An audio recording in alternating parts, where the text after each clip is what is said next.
There was no time to save him. The driver, the father of Deep Nong Ha, is currently in the ICU, fighting for his life. The reason the criminal police were notified about the incident is because the other driver involved in the crash was none other than Lu Tri-hung. This man had always claimed he needed to stay home to care for his daughter, never leaving the house, not even once. And now it was him who was behind the wheel in this accident.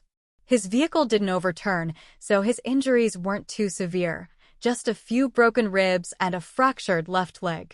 When I saw him at the hospital, his appearance was completely different from the last time we met. His hair was neatly cut, his eyes bloodshot but strangely full of life. He had even shaved clean. Despite lying on a hospital bed, he looked completely alert. When he saw me, he nodded in greeting. I asked, "Do you know what you just did?"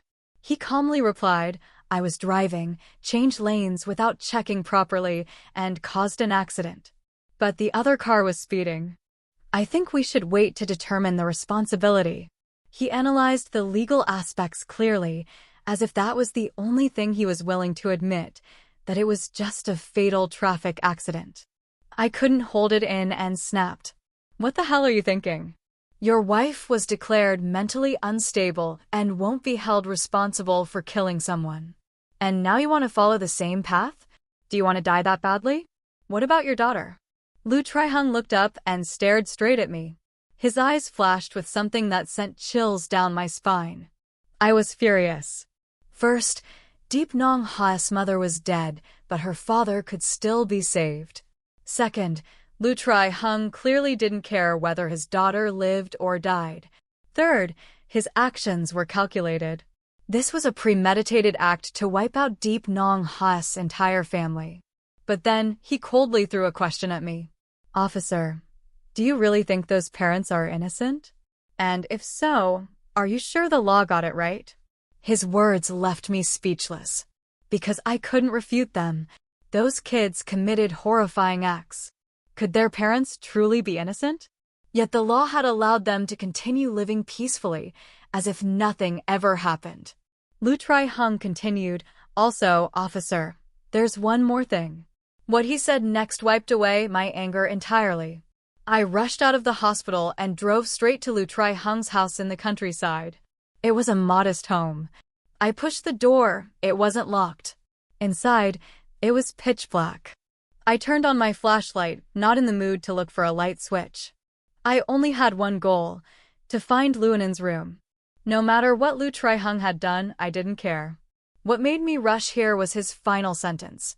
"I can't take care of her anymore. She doesn't need anyone to care for her now." I didn't get to ask anything else before he said that. I jumped in the car and sped here. I pushed open the bedroom door and was immediately hit by a strong, acrid smell. Not just the metallic scent of blood, but something else, something that chilled me to the bone. His words echoed in my head.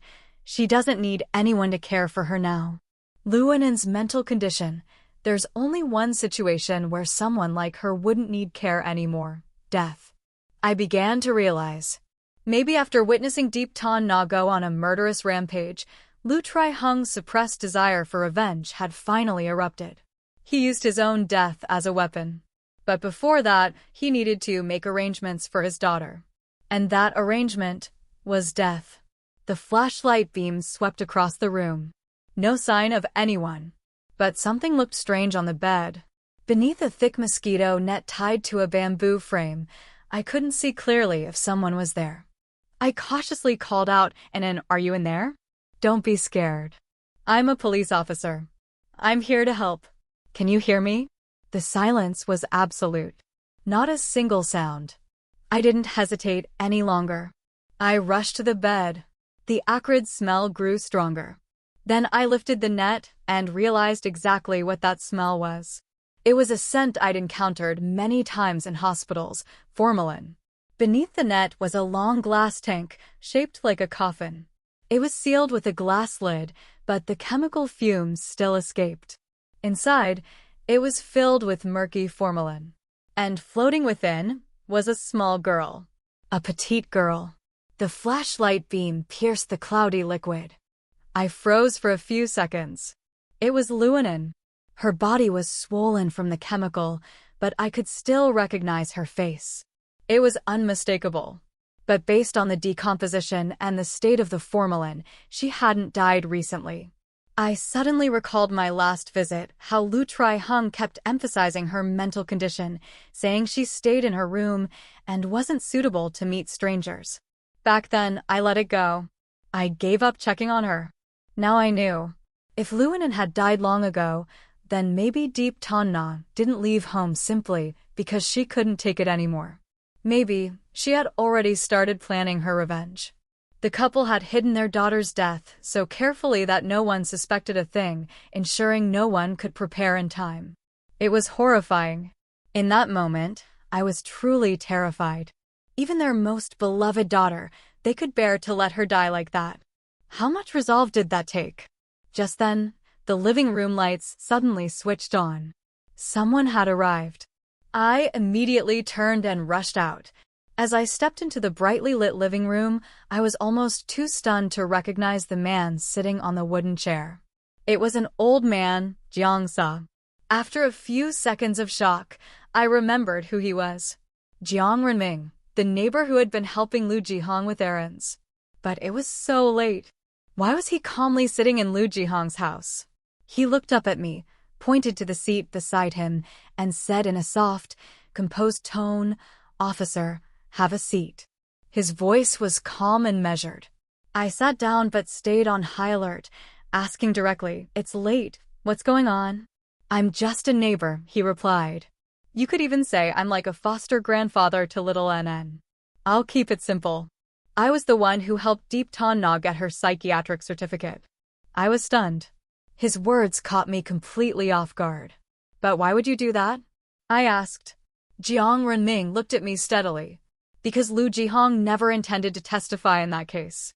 Without an alibi, he would have been in serious trouble. And everything tied to this case goes deeper than you imagine." I took a deep breath and asked the question that had been haunting me. "Luanin, how did she die?"